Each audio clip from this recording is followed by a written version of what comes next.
Well, there you have it, folks. Yet another psychological breakdown of some ish. You know what I'm saying?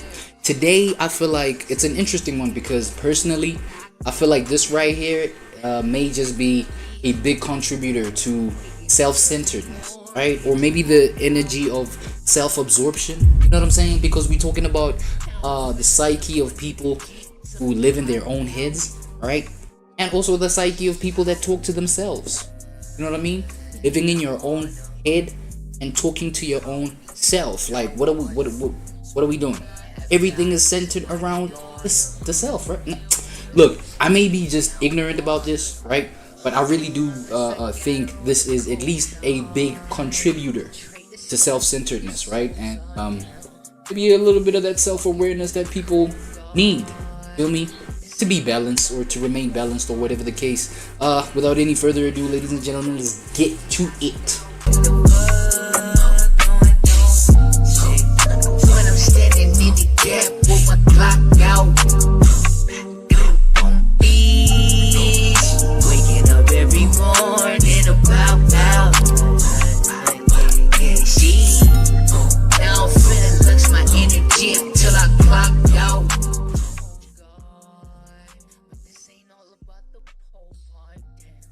Okay. Alrighty then. Now, on to the psyche of people that live in their own heads. Right.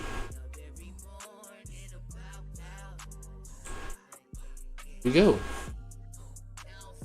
Here it is. There she is. Look at her. Looking all deranged and shit. Damn. Why you looking crazy? Why you looking crazy, shorty? The archetype, you know what I'm saying? Alright, let's get to it, man.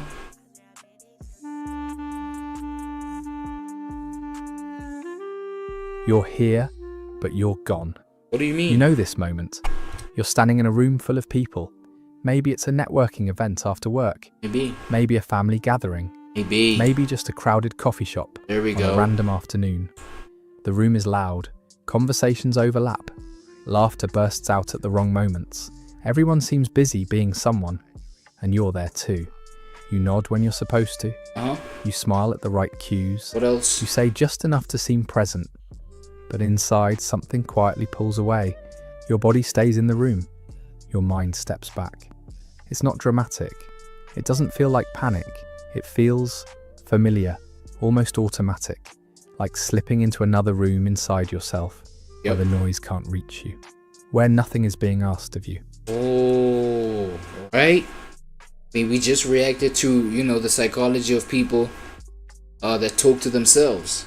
I feel like, yo, here's one of those pointers, man, where that voice, that self, you know, that self voice, that voice that talks to the self, or the one that the self is aware of, whatever the case.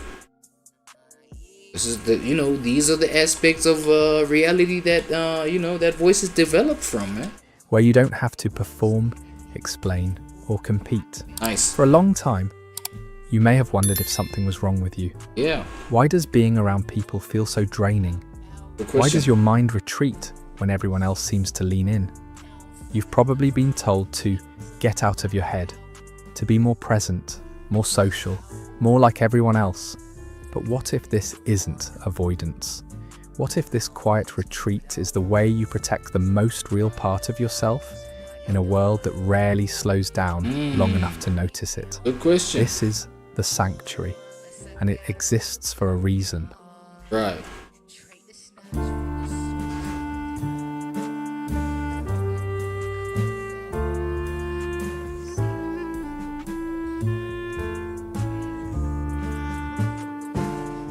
It's a survival. Yeah, yep on along, King. Yep on along, man. Talk, bruh. No, it's heavy, King. Go ahead. All in the darkness in your room and shit. Staring at the ceiling and shit. Into the dark void and shit. Come on, man. Let it out. Survival response. If you've lived this way for a long time, you may have learned to judge yourself for it. You might tell yourself that you're weak, Yeah, that you're socially awkward. Yep. That you overthink too much. Right. You look at people who seem energized by crowds and conversation and wonder why the same world feels so heavy to you. But here's what most people never tell you. Where is it? Retreating into your inner world is not a character flaw. What is it? It's a nervous system response. When the environment becomes too loud, too fast, too demanding, your system looks for safety. And safety, for you, doesn't come from more stimulation. It comes from less. Fewer inputs, fewer expectations, fewer roles to play. So your mind creates distance, not to disappear, but to regulate. This is what happens when someone is naturally sensitive, observant, or emotionally deep in a culture that rarely pauses. Your system adapts. It learns that stepping inward is the fastest way to calm the noise. Organize. Yo, but the one thing that I don't like about this, okay, I get the fact that he's probably he's probably explaining an introvert, you know what I'm saying, like the life of an introvert, like, I'm saying, like how it looks, how it feels, I don't know, some shit like that, right? But you know, I've always despised the notion that, you know, it's all sorrowful and sad and, you know what I'm saying, depressing. Like, yo, being by yourself can actually be exhilarating. It can be really fun, bro. Like, you know what I'm saying? Like, I believe in the power of being bored. Just allow kids to be bored. Just be by themselves. Because that's when maybe you can say creativity hits you the hardest. Right? You can be creative over just like being bored. Don't focus on the fact that, yo, it's so limiting, it's claustrophobic, and nigga, drink some water. What the fuck? Like, take a breath. Like, take a deep breath, meditate if you feel frustrated. But then look at like why people feel frustrated at their boredom. Right? It's like, it's this learned behavior of you know, being afraid of moments of being by yourself. You know what I'm saying? Or having like some negative stigma. No, it's so sorrowful, it's sad, that's a sad ass human being. Like, what? Sad ass human being? That motherfucker creating worlds, bro. This nigga about to, you know, about to change the world, bro. What are people talking about right now? You feel me? Organize your thoughts and protect your emotional energy. And I'm only saying that because, like, okay, look at this previous clip right here, right? Look at that. Why is there like bags under his eyes, like he ain't getting no sleep, like he's struggling? Okay, there is an aspect of just like, you know, the loners and the people who are just like imaginationally rich, so to speak. God damn, I've never heard that term. You know what I'm saying? You know what I'm saying? But like, there is an aspect of that where like you can stay up all night because your imagination is just like so freaking gorgeous, nigga. What are we talking about? Right? But like, that shit is fun. Talking more often than not.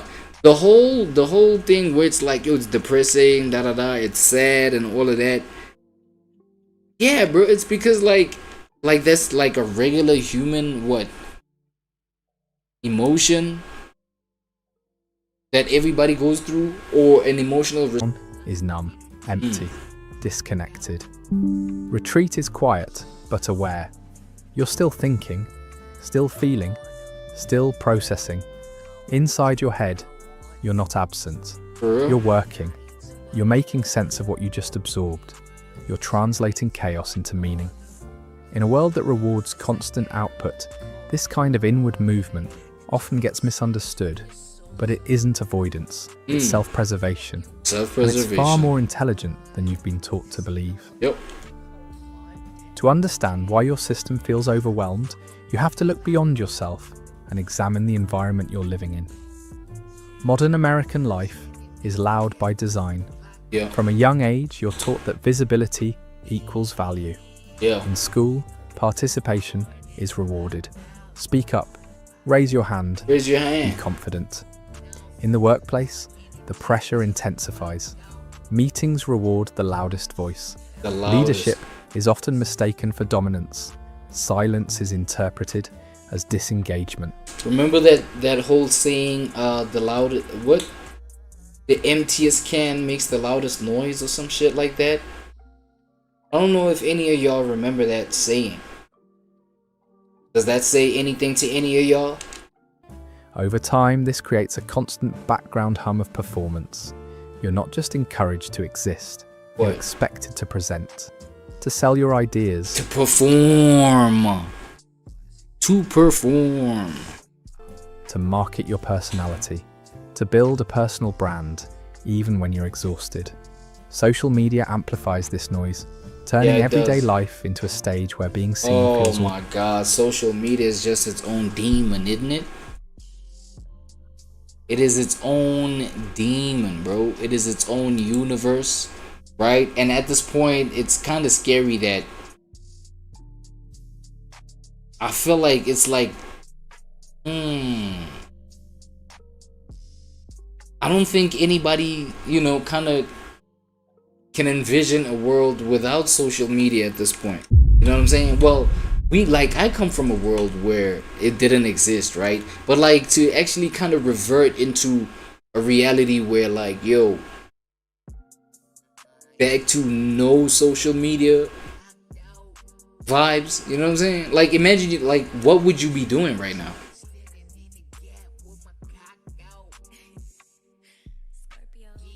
It's crazy, bro. And it amplifies it exacerbates the whole you know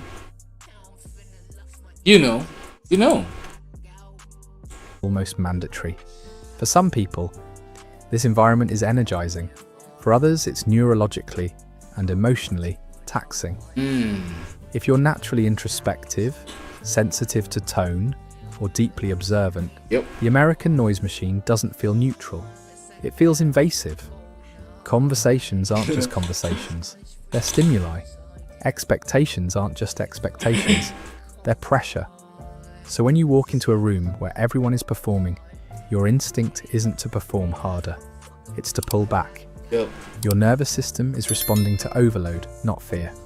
The small talk feels hollow because it moves too fast. Oh my god. There's nobody in this whole entire world that hates small talk like I do, bro. I hate that shit. Damn, I hate that shit. The competitive energy feels aggressive because it never rests. The constant need to prove your worth feels dehumanizing Yep. because it turns connection into currency. Nice. In this culture, retreating inward isn't rebellion, What is it's it? regulation.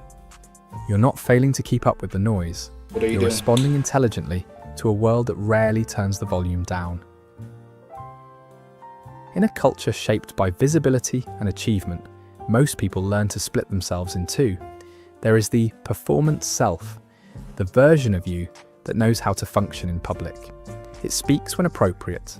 It smiles on cue. It knows which parts of you are acceptable. Well, that's the performer. That's the performer. I mean, you know what I'm saying? Like, in this day and age, bro, you're gonna have to master the perform. I feel like, we live in an age where you have to master the performance to ensure survival. Or even just, like, inclusivity. You know what I'm saying? When it comes to just, like, certain social groups and things like that, you're gonna have to master the performance, buddy. For real. Whether, like, you're trying to get, like, a mate, feel me? Within the dating market, there's certain performances you gotta put on. We know this.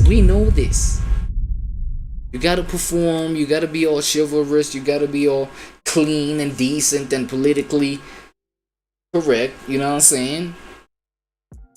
You want a job, you know what I'm saying? You want a job. You gotta perform, man. Right? You want what? Name it. You gotta perform. And sometimes the performance has to do with just like, the contribution of your blood, sweat, and tears into making some money so that, you know what I'm saying, you can be part of the squad. Do you get it, neighbor? So it's like it's nothing but performance, bro. Like, that's the kind of life that we're looking at right now. That's the kind, let me say, that's the kind of reality we're looking at right now. Facts. And which parts should stay hidden. This self is efficient. Bro, even with family you perform, bro. Come on, man. I'm not trying to get deep, but let's leave that one there. Adaptable, polished. And then there is the real self. The part of you that feels before it speaks. Yeah. That notices tone shifts, emotional undercurrents, and unspoken tension. The part that doesn't think in sound bites, but isn't optimized for speed or impression. It's built for meaning. In American culture, the performance self is rewarded. It fits neatly into systems built on productivity, persuasion, and confidence. The louder you appear, the more capable you're assumed to be. Oh, yes. The quieter you are, the more invisible you become. But quiet has never meant empty. For people who live in their heads, the gap between these two selves can feel exhausting. Maintaining the performance self. Performance. There we go. That's the fucking word I'm looking for. Right? Requires constant monitoring. Am I saying the right thing? Do I look engaged? Am I coming across well? Yep. Over time, this self-surveillance drains energy and creates a subtle sense of disconnection. That's a fact. Inside, the real self waits. It doesn't want to compete. It wants to understand. It doesn't want to dominate a room. It wants to feel safe in it. Yeah. This is why retreat feels relieving. When you step inward, the performance self finally rests. The mask loosens. The internal pressure drops. You're no longer being evaluated by others or by yourself. The tragedy isn't that the real self is quiet. It's that the culture mistakes quiet for absence. Right. And performance for authenticity. And in that confusion, something deeply human gets overlooked. What's that? There is a quiet contradiction at the heart of American life. This is one of the most individualistic societies in the world. I heard that. Independence is celebrated. Self-reliance is praised. From an early age, you're taught to stand on your own. That's what I'm saying. To handle your problems privately. To keep moving forward no matter what you're carrying. On the surface, this sounds empowering. Yep. But underneath it, something else is happening. When strength is defined as handling everything alone, emotional needs slowly become liabilities. Sadness is something to manage. Confusion is something to hide. Struggle is something to fix quietly, without inconveniencing anyone else. The messages are subtle but persistent. Be strong, deal with it, don't make it a big thing. Over time, many people learn that being emotionally honest costs too much. Yeah. So they adapt, and they become highly functional on the outside. That's what I'm saying. They show up, they work, they smile, they keep going, but internally, they stop reaching out. They bleeding, boy, they bleeding. They going crazy, crashing out like ghosts, bro, you know what I'm saying? When something hurts, they turn inward instead. This is how loneliness becomes structural. Yeah. Not accidental, not personal, but built into the culture itself. You learn to self-soothe. You analyze your feelings in silence. You replay conversations to understand what went wrong. Right. You process disappointment alone at night, in your head, because there was never a clear place to bring it during the day. Damn. For people who live in their inner world, this pattern deepens quickly. Your mind becomes the only space where your emotions are allowed to exist without interruption or judgment. You become your own witness, your own interpreter, sometimes your own comfort, but there is a cost. When connection is replaced by self-containment, loneliness doesn't always feel like emptiness. Sometimes it feels like constant thinking, constant processing, a mind that never fully rests. Yeah. You're not alone because you failed to connect. You're lonely because you were taught that needing others was something to outgrow.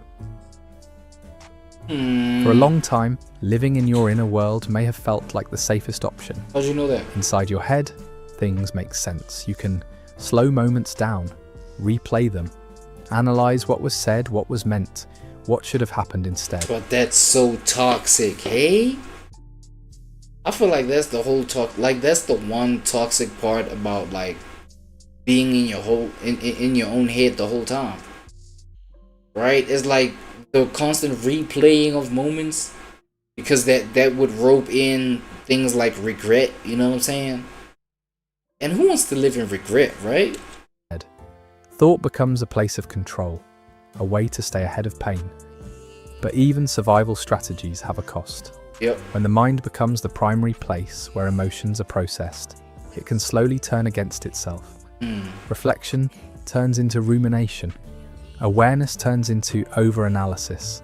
Instead of bringing clarity, your thoughts begin to loop. You're not stuck because you're incapable of action. You're stuck because you're too aware of every possible outcome. Oh shit. There's another risk that's harder to notice. What's that? Depth can become a disguise. At some point, your introspection stops being about understanding and starts becoming... So you're telling me, people, that's literally how being fake deep is born?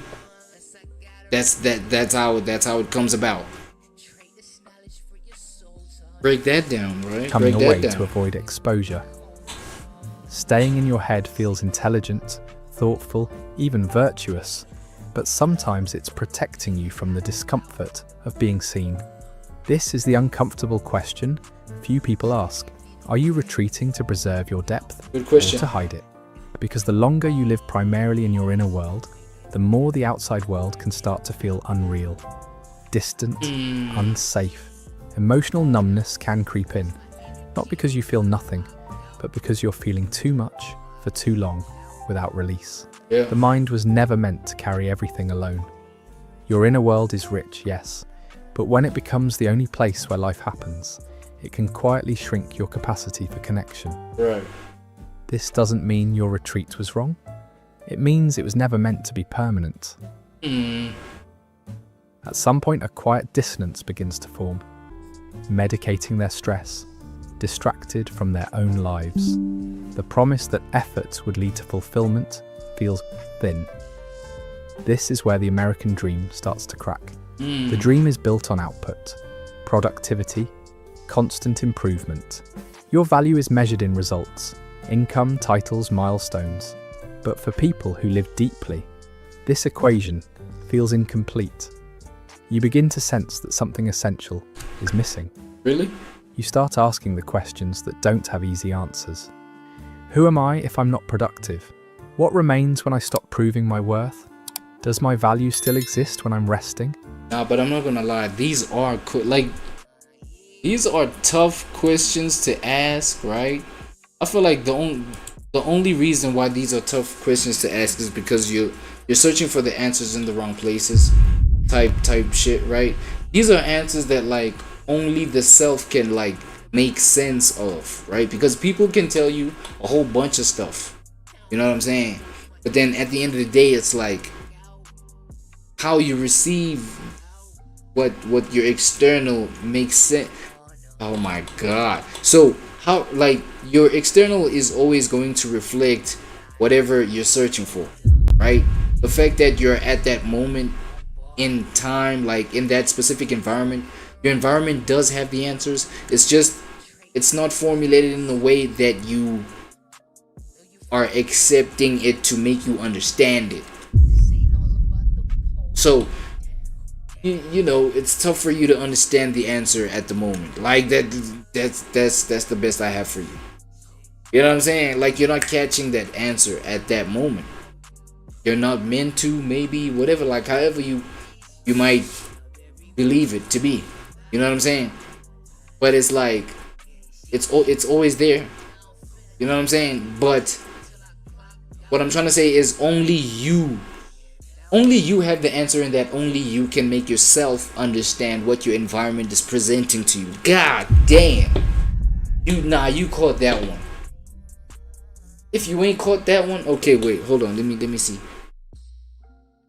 Only you can take what your environment is showing you and formulating an answer that makes sense for you.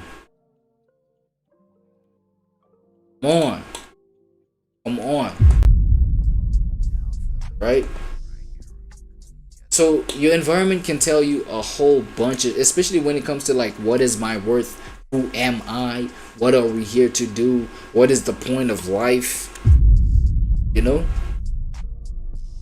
Those kind of questions is like, they can only come from you though. Feel me? So, you know, just a quick little segment of Getting Fake Deep right quick. Right? I just wanted to lose y'all right quick, just to wake y'all up right quick. These questions don't fit neatly into a culture obsessed with efficiency. Where do they fit? So instead of being explored publicly, they get pushed inward. Inside your head, you're allowed to wonder without being rushed. You can explore art, philosophy, memory, and meaning without turning them into commodities. No metrics, no deadlines, no performance review. In this way, retreating inward becomes more than self-protection. It becomes a quiet form of rebellion. Not loud, not dramatic. Just a refusal to reduce your humanity to output. A refusal to measure your life solely by what it produces. When the external dream stops making sense, the internal world becomes the only place where meaning still feels honest. And that shift, while isolating, is also deeply revealing. It's not isolation. It might look from the outside like you prefer to be alone. You cancel plans. You keep conversations short. You retreat early. People may assume you're distant, uninterested, or antisocial. Yep. Sometimes, you might even assume that about yourself. But isolation isn't what you're craving. What you're resisting is performance. You're tired of conversations that skim the surface. Oh, that's it. Tired of editing your thoughts to make them more palatable. That's it. Tired of being on when your body's asking to slow down. What drains you isn't connection. It's connection that requires a mask. What you long for is something much quieter. You want to sit across from someone and not rush to fill the silence. You want to speak honestly without immediately softening or justifying your feelings. You want to say, I'm not okay today, and not be met with solutions, optimism, or discomfort. Yeah, well, with me, I don't have to say it. You're gonna see that. I'm saying, like, you're gonna see, like, I'm one of them ones, right, where it's like, I show it through, like, my body language and shit like that, right? That's why, like, even with someone else, it's stuff that I'm dealing with, and I can see that, nah, bro, like, you're out of it today. Like, you're literally not, you're not even in the mood to say hi to nobody.